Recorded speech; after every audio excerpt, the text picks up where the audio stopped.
Hi welcome back to my channel. ఈరోజు కథ నీ మాయలో పడిపోతున్న 17వ భాగాన్ని వినిద్దాం.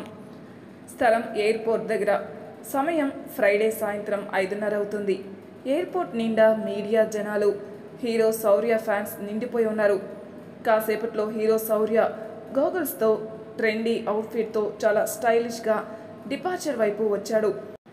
అందరిలోనూ ఉత్సాహం ఉరకలేస్తోంది. ఆడపిల్లలైతే లవ్ యూ శౌర్య అని అరుస్తున్నారు. ఆ జనాల్ని ఆపడానికి పోలీసులు కూడా నానా తంటాలు పడుతున్నారు. శౌర్య కనపడడంతోనే అతని ఫ్యాన్స్ అందరూ సెల్ఫీల కోసం, ఆటోగ్రాఫ్స్ కోసం ఎగబడ్డారు.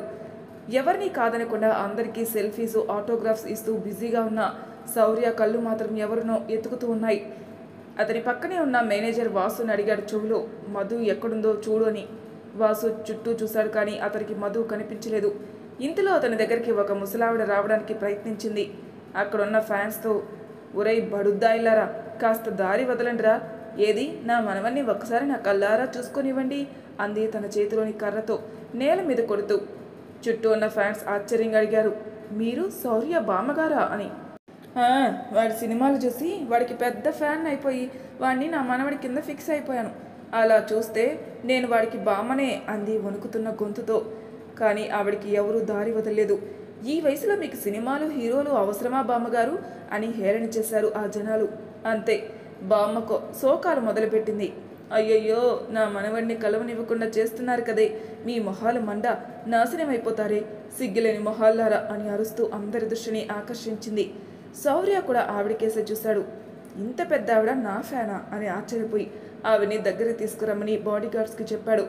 బాడీగార్డ్స్ వెంటరాగా కర్ర సహాయంతో నెమ్మదిగా అడుగు వేసుకుంటూ శౌర్య దగ్గరకు వచ్చింది ఆ బామ్మ.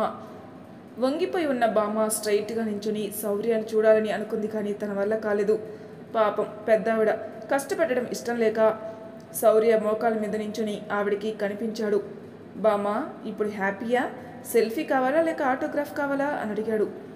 అంత ఫేమస్ యాక్టర్ ఆ పెద్దావిడ ముందు అలా మోకాల మీద కూర్చునేసరికి రిపోర్టర్లంతా వాళ్ళ కెమెరాల్ని క్లిక్ మనిపించారు. ఫ్యాన్స్ అయితే పిచ్చగా చప్పట్లు కొట్టారు. బామ్మ మాత్రం, ఏది చూడనివ్వు అంటూ కళ్ళు చిట్లించి శౌర్య కేసి చూసింది.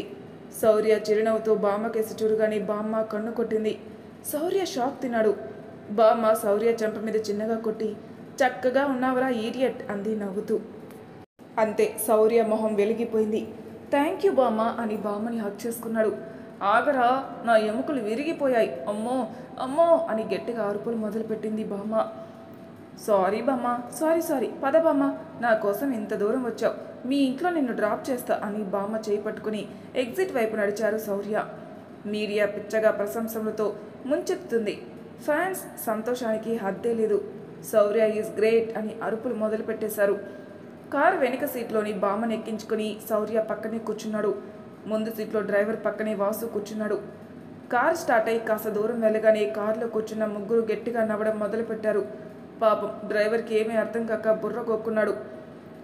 మధు, యు ఆర్ అమేజింగ్, అసలు ఈ ముసలి వేషంలో వస్తావని అస్సలు ఎక్స్పెక్ట్ చేయలేదు తెలుసా అన్నాడు ఆశ్చర్యంగా శౌర్య. దట్ ఈజ్ మధు అంది మధు గర్వంగా. కాసేపట్లో శౌర్య వెళ్ళ ముందాగింది కారు. మధ్యలో సూపర్ మార్కెట్ దగ్గర ఆగి కొన్ని సామాన్లు, శౌర్య లగేజ్ అన్నీ లోపల పెట్టించేసి వాసు వెళ్ళిపోయాడు. లోపలికి వెళ్ళిన వెంటనే శౌర్య, మధు చాలా ఆకలిగా ఉంది, ఏదో ఒకటి అర్జెంటుగా వండేయి అని చెప్పి స్నానానికి బాత్రూంలోకి వెళ్ళిపోయాడు. ఒక 20 నిమిషాల్లో స్నానం చేసేసి తల తుడుచుకుంటూ కిచెన్లోకి వచ్చాడు శౌర్య. డిన్నర్ రెడీయా అంటూ. ఆగహే, అప్పుడే డిన్నర్ రెడీ అయిపోతుందా కోపంగా చూసింది మధు. ఇంతలో కాలింగ్ బెల్ మోగింది.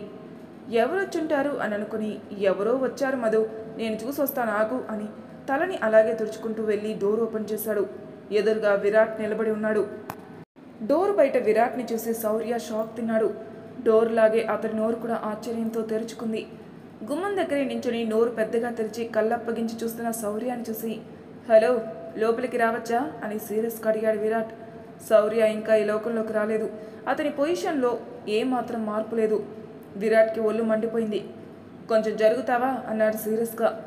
శౌర్య అప్పుడు తెలివి తెచ్చుకుని, సారీ, లోపలికి రా అని పక్కకు జరిగాడు. విరాట్ లోపలికి వచ్చాడు. శౌర్య విరాట్ వెనకే నడుస్తూ, అవును, నేను హైదరాబాద్ వచ్చానని నీకెలా తెలిసింది? నేను ఎవరికీ చెప్పలేదు కదా, అయినా నిన్ను కలవడానికి నేనే వచ్చావని కదా, నువ్వెందుకు పని మానుకొని అంత అర్జెంటుగా వచ్చావు అని అడిగాడు ఆమెదం తాగిన ముఖం పెట్టి. లోపలికి నడుస్తున్న విరాట్ సడన్గా ఆగి వెనక్కి తిరిగి శౌర్య కేసు చూసి, నువ్వు వచ్చావని మీ మమ్మీ కాల్ చేసి చెప్పింది. నిన్ను వెంటనే కలవమని ఆర్డర్ వేసింది. నువ్వు తన కాల్స్కి ఎందుకు సరిగ్గా రెస్పాండ్ అవ్వట్లేదు కనుక్కొని తనతో చెప్పమంది అని సూటిగా చెప్పాడు. మమ్మీయా అనుకుంటూ పళ్ళు నూరుకున్నాడు శౌర్య. తను కాల్ చేస్తే రెస్పాండ్ అవ్వకపోవడం ఏమీ లేదు. అక్కర్లేనివన్నీ అడిగి గోల చేస్తూ ఉంటుంది. అందుకే చిరాకొచ్చి అని ఆపేశాడు నీరసంగా.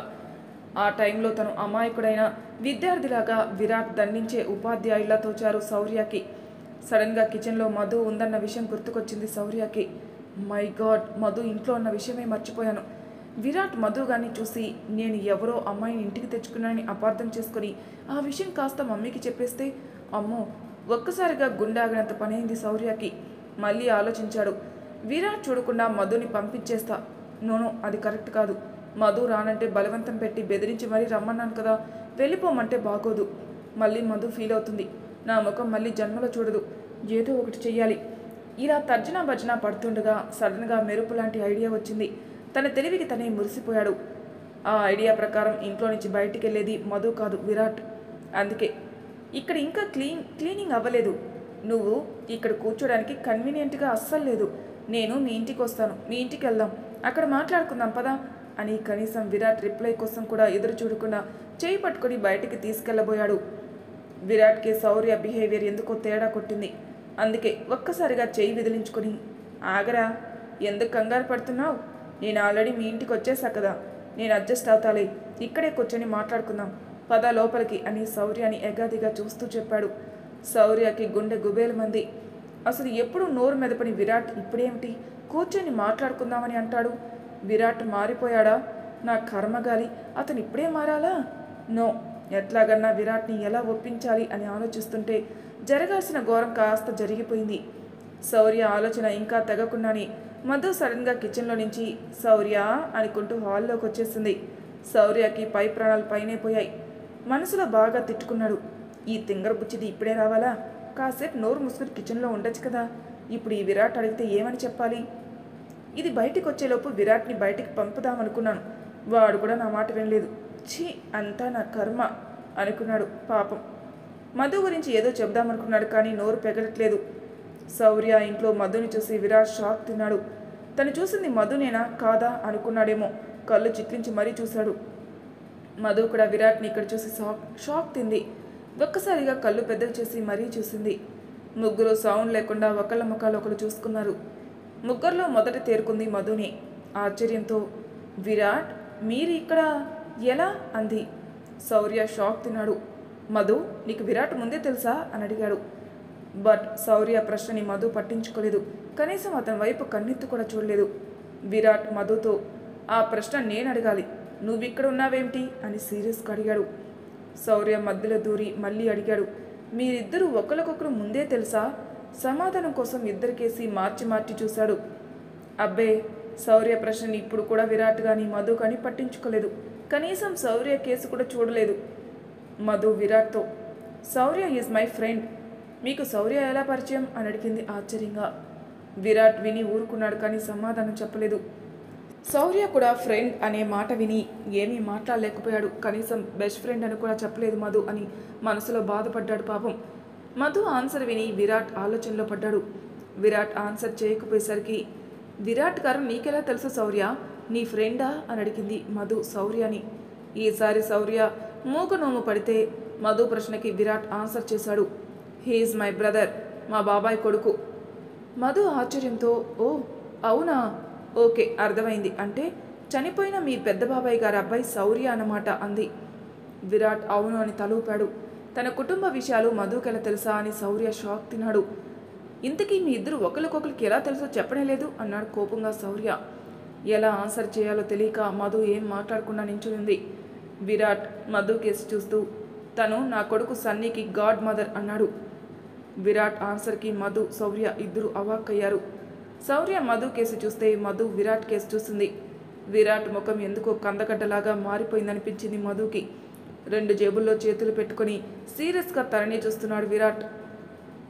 విరాట్ సీరియస్ ఫేస్ చూసి అతనికి మూడ్ బాలేదని మధుకు అర్థమైంది. ఎందుకో తెలీదు, కొంచెం భయం వేసింది మధుకి.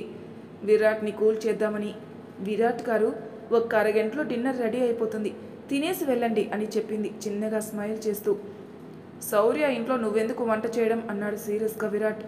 శౌర్య విరాట్తో, తన వంట బాగా చేస్తుంది, నేనే రిక్వెస్ట్ చేశా అన్నాడు విరాట్ కోపంగా శౌర్య కేసి చూశాడు. శౌర్య కొంచెం తడబడి అంతలోని ధైర్యం తెచ్చుకొని మధుని చూసి, ఇట్స్ ఓకే మధు, మా అన్నయ్య చాలా బిజీ, తినమని తాగమని చెప్పి అన్నయ్యని ఇబ్బంది పెట్టుకో, కాసేపట్లో తను వెళ్ళిపోతాడు, మనిద్దరికి వండు చాలు అన్నాడు. మధు నోరెళ్ళబెట్టి మరీ విరాట్ని శౌర్యాని చూసింది. విరాట్ కూర్చుంటూ తాపిగా, నేను ఇప్పుడు ఖాళీగానే ఉన్నాను, నేను కూడా ఇక్కడే మీతో పాటే తింటాను, ఒక్కొక్క మాట ఒత్తి పలుకుతూ చెప్పాడు. శౌర్యకి విరాట్ మీద పిచ్చ కోపం వచ్చింది. ఇది నా ఇల్లు, అయినా ఎలా అధికారం చెలాయిస్తాడో చూడు, చిన్నప్పటి నుంచి ఇంతే, అన్నయ్యని అనే పొజిషన్ అడ్డం పెట్టుకొని పెత్తనం చెలాయిస్తాడు అని తిట్టుకున్నాడు. బట్ ఏమీ చేయలేక ఊరుకున్నాడు.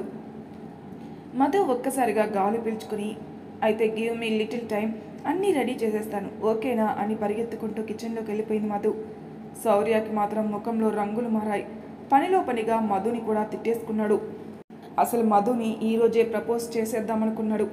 అందుకే రిసీవ్ చేసుకోవడానికి రమ్మని అంత బలవంతం పెట్టాడు. కానీ ఈ విరాట్ అన్నయ్య వచ్చి అంతా స్పాయిల్ చేసేసాడు.